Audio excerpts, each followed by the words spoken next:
Hola a todas y a todos. Este es nuestro cuarto y último video en español sobre arte prehispánico peruano, como parte de las actividades que el espacio Latin Art ha venido ofreciendo de manera virtual. Si bien hoy hablaremos sobre Machu Picchu, no quisiera que se quedaran con la errónea idea que esto es lo único que se conserva del periodo prehispánico. Si tuviéramos que hacer una ruta por el antiguo Perú, en realidad tendríamos una infinidad de opciones, como por ejemplo pasear por el Capacñán, llamado ahora Camino Inca, que no es otra cosa que una red de caminos andinos, una compleja red que une un amplio territorio, gran parte de Sudamérica, que fue pensado desde época preincaica.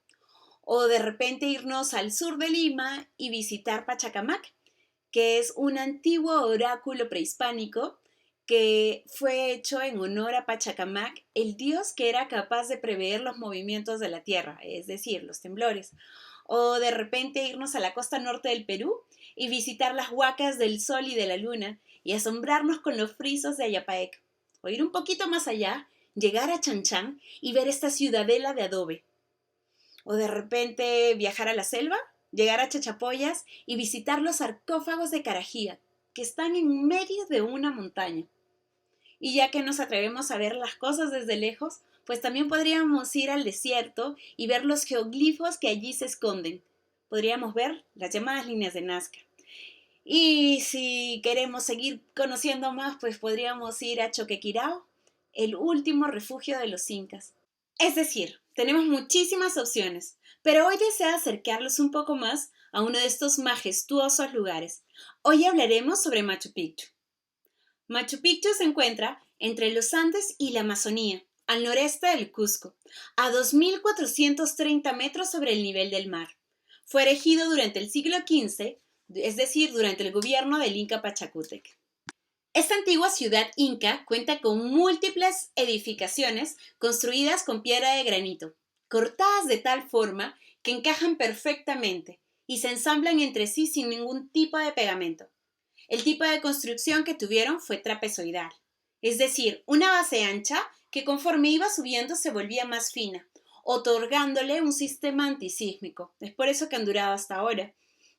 Ahora bien, cuando la gente se pregunta cómo es que trasladaban piedras tan grandes de un lugar a otro sin conocer la rueda, pues existe una técnica. Ellos lo que hicieron es utilizar rampas con un ángulo no mayor de 10 grados y rollizos en la parte inferior, lo que hacía que pudieran trasladar las piedras de un lugar a otro. Machu Picchu contaba con dos zonas bien diferenciadas, la zona agrícola y la zona urbana. En la zona agrícola existen múltiples terrazas de cultivos o andenes que permiten aprovechar al máximo las tierras fértiles, pero además aclimatizar los diferentes productos que en ellas se encontraban.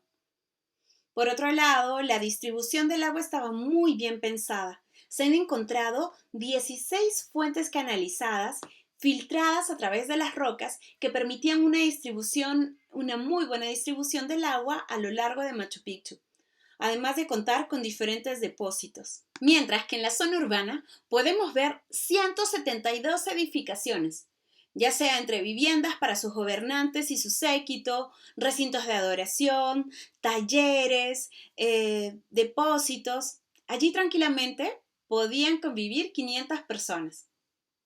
Ahora bien, entre sus monumentos más conocidos tenemos el Intihuatana, cuya traducción del quechua significa lugar donde se amarra el sol.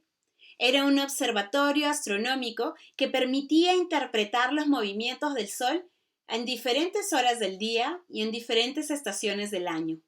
El Templo del Sol, construcción semicircular construida sobre una cueva natural donde habían diferentes tallados interiores, era un lugar de recinto sagrado donde se rendía homenaje y se daban diferentes tributos al sol. También tenemos el Templo de las Tres Ventanas, que es una obra arquitectónica icónica de Machu Picchu, donde vemos cómo es que las piedras encajan perfectamente y dan lugar a estas tres ventanas que permiten ver el lugar preciso donde sale el sol. El templo principal, como su propio nombre lo dice, es una de las construcciones más importantes del santuario histórico de la Ciudadela. Vemos cómo han sido trabajadas las piedras de gran tamaño, talladas de tal forma que dan un acabado mucho más pulido y que permiten formar estos bloques lineales.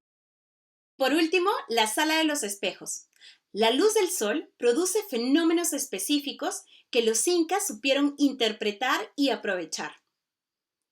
Si bien Machu Picchu era conocido por todos los pobladores de su alrededor, no fue hasta el siglo XX que Melchor Arteaga la mostró a Hiram Bingham y que éste la hizo conocida a nivel mundial. Ya en 1983, Machu Picchu fue declarado por la UNESCO como Patrimonio de la Humanidad y en el 2007 como una de las 7 nuevas maravillas del mundo. Muchas gracias por haber estado hasta acá conmigo, por haberme acompañado en este recorrido puntual por la historia del arte peruano. Y si desean conocer un poco más, hay 3 videos que le anteceden y que hablan un poco más sobre la historia del antiguo Perú. Muchas gracias. Chao.